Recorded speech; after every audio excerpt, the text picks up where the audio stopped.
Hey guys, welcome back to more revenge stories. Hope you're all doing awesome today, and let's get right into today's Reddit posts. My boss stole my Super Bowl tickets, so I made him lose a major client. I'm a huge 49ers fan, the rabid all-day tailgate in the parking lot type. A few years ago, we made it back to the Super Bowl. I was working at a consulting firm with a handful of accounts I would interact with directly. One client in particular knew how big of a Niners fan I was. I was the day-to-day lead on his account. He really liked working with me and we became friends, often grabbing drinks or dinner after our meetings. He had access to a pair of extra company seats to the game, and as a thank you, wanted to give them to me as a gift. He passed the tickets over to the partner on that account, who I will refer to as Dickhead Partner, to be given to me as a surprise. The game came and went. We lost. It sucked. The next time we met, we went to drinks afterward and he mentioned, "Hey, by the way, why didn't you go to the game? I heard someone else was in your seats." I asked, "What game?" He said, "The Super Bowl." Confused, I answered, "I didn't have seats to the Super Bowl." He told me that he gave partner a pair of his company tickets for me as a gift, so I could attend. I had zero idea what he was talking about. He looked shocked, told me to quietly ask around about it and get back to him.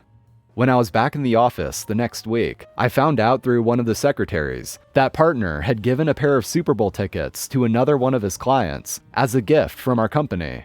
I might have let this sort of thing go to keep the peace under different circumstances, but these were seats on the 30-yard line to see the effing 49ers play in the Super Bowl. I was pissed. I considered confronting partner myself, but realized it was the client who had noticed I wasn't there in the first place. So if I let him handle it, there would be no blowback on me. So I texted him, "Hey, I just wanted to thank you so much for thinking of me with those seats. It appears that they were given to another one of our firm's clients." He texted back right away in all caps, "Are you shitting me?" And then, "Pretend I never told you. Let me handle it." He followed up with me about formulating a plan. A few days later, we were asked to come down for a meeting in their office. The client requested the partner be present. Not entirely unusual, so my partner and I hopped on a flight the next week and headed over to their office. Little did partner know, my client had orchestrated a wonderfully awkward little show to catch him red-handed. When we entered the conference room, it was all the usual suspects, along with a woman in her 30s we didn't recognize. My client immediately introduces, "Partner, this is Stephanie such and such, VP from the other department. She wanted to sit in on this meeting. Hey, OP, you guys must already know her from the Super Bowl."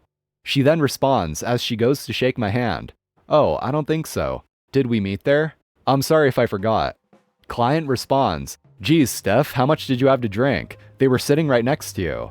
Client looks at me and I say, "Sorry, client, I wasn't there. Are you thinking of someone else?" At this point, partner is looking visibly uncomfortable, probably trying to come up with an excuse. He starts in with an when Stephanie says over him, "No, so-and-so from other company were in the other seats. By the way, I was wondering why we gave company seats to those guys. Is there a project we're working with them on that I don't know about?" Obviously not, they were in completely different industries. It would be like Coca-Cola partnering with John Deere. Partner lets out an, again, and the client immediately speaks over him asking, "Partner, I gave you those tickets for OP." At this point, partner is turning bright red. He responds, "Oh, well, he wasn't able to make it, so he must have given the seats away to someone else," and turns to me looking for me to cover for him. Client smirks at me. I respond, "What are you talking about? Client, you gave me tickets to the Super Bowl?" Client suddenly raises his voice. "Partner, those tickets were a personal thank you gift from me to OP. Did you give them away to someone else?" Pause. "Was it another client?" Partner butts in with, maybe something got mixed up in the office." Client went quiet for what probably seemed like an eternity to partner. He then looked down, grabbed his portfolio and iPad, put them into his briefcase and said, "I think this meeting is over. OP, it seems as if I owe you a thank you gift. Let's go to lunch. Stephanie, you're welcome to join. Partner, I need to evaluate our relationship. Please go back home and expect to hear from us next week." Partner suggests he would like to join, presumably to do damage control, and Stephanie sternly tells him, "I don't think that's a good idea," and asks the front desk to see partner out. As soon as he is in the elevator, we all break out laughing hysterically. Stephanie wasn't really a VP, just an employee at the company who client had drafted into helping with his pre-planned meeting skit. But she did end up coming to lunch with us and was a fellow Niners fan and a total blast to hang out with. On our way to the restaurant, I got a desperate text from partner saying I needed to, quote, cover for the firm and that we could discuss things when I got back. I replied, yes, we need to talk, but I'll see what I can do. Client told me to wait a couple hours and then respond to him. 1. To expect invoices for the resale value of the Super Bowl tickets. Resale is way above face value. It was over 10 grand. As well as our lunch, he picked a pricey spot and made a big show of overspending, and that he expected them to be paid immediately. 2. Expected I be given a direct apology. 3. Expected a written apology to his company for what he considered theft. And 4. He will only interact with me or another one of our firm's partners. Never dickhead partner. This whole thing caused a stir with the other partners, and I actually came off looking great because it appeared that I had made a good faith effort to save the client for the firm, despite being the victim in this situation. The client would transfer to another partner, which meant dickhead partner lost his profit share on any work with them. Oh, and the other partners in the firm made dickhead partner pay the invoices back out of his salary. In retrospect, I really have no idea what the hell the guy was thinking. Did he seriously believe the client would just not notice me not thanking him for Super Bowl tickets? Anyway, the well was kind of poisoned for me there long term, because dickhead partner wasn't going anywhere. I left the firm a few months later for a much better position. Client ultimately terminated the relationship with that firm a year later. He actually now works with a good friend of mine at a competing firm. I'm still pissed I missed out on the Super Bowl even though we lost, hoping we can make it back this year so I can finally go to one in person. Go Niners. Yeah, even though I'm not into sports myself, even I know that getting cheated out of Super Bowl tickets would be a huge deal for someone that's into it. And even though partner never ended up getting in trouble or getting fired or anything, he still had to pay over 10 grand out of pocket, and I'm sure lost even more from losing the client. So I'd say that's pretty good revenge right there.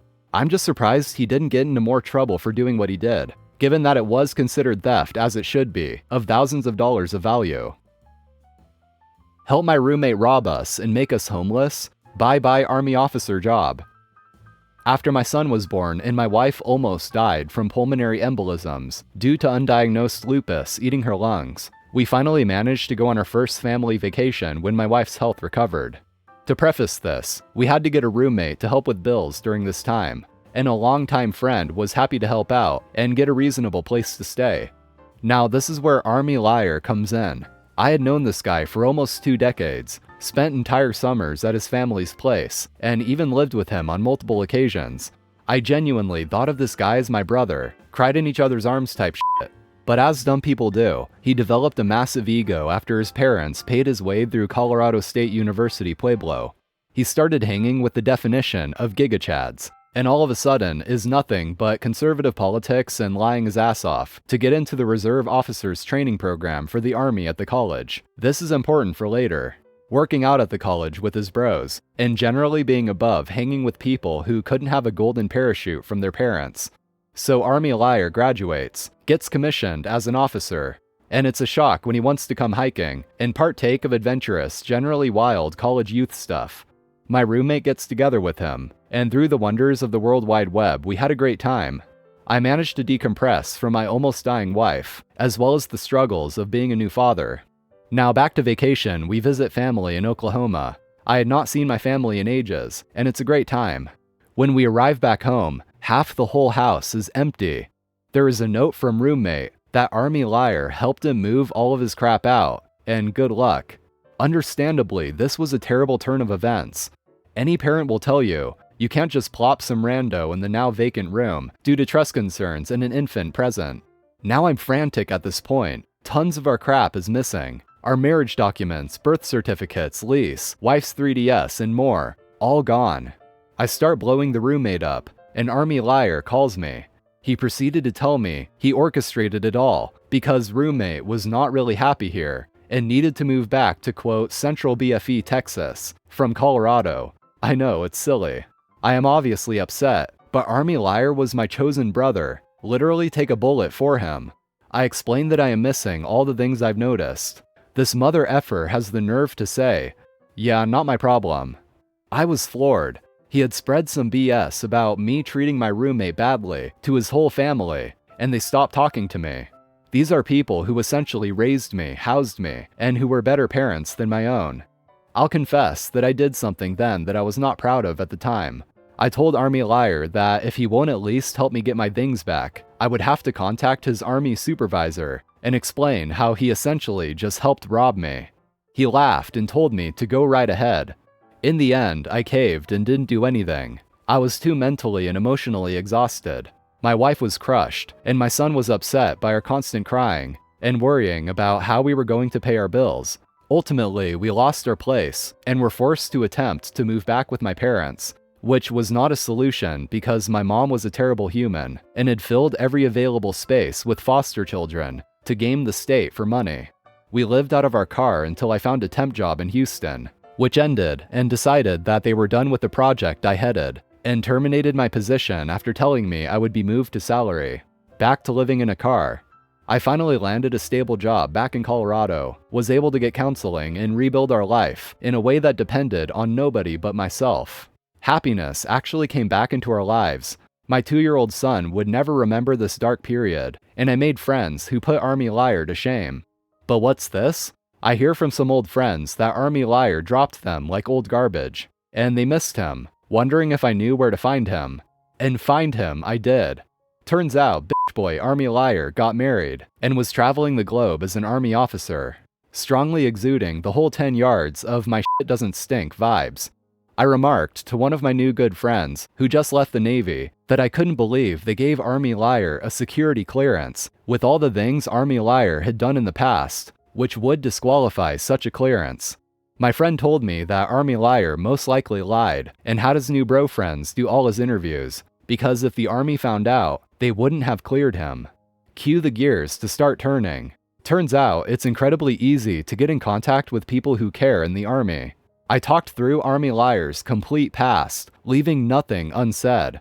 I threw my own dignity to the wind and spilled every illicit detail of the shenanigans we were involved in as 18 to 23-year-olds, including the previously mentioned relaxing hiking trip, the one he took after his swearing in. Needless to say, guess who should pop up on my LinkedIn feed as transitioning out of the army without a listed clearance? Now Army Liar and his wife live at separate addresses, and I'm sure that has nothing to do with forwarding his past full of legally questionable deeds to her good Christian cell phone number, but we will never know. I now go look at his obviously depressed face on LinkedIn anytime I'm feeling down. Don't ever let people convince you to forgive and forget. Burn those bridges down.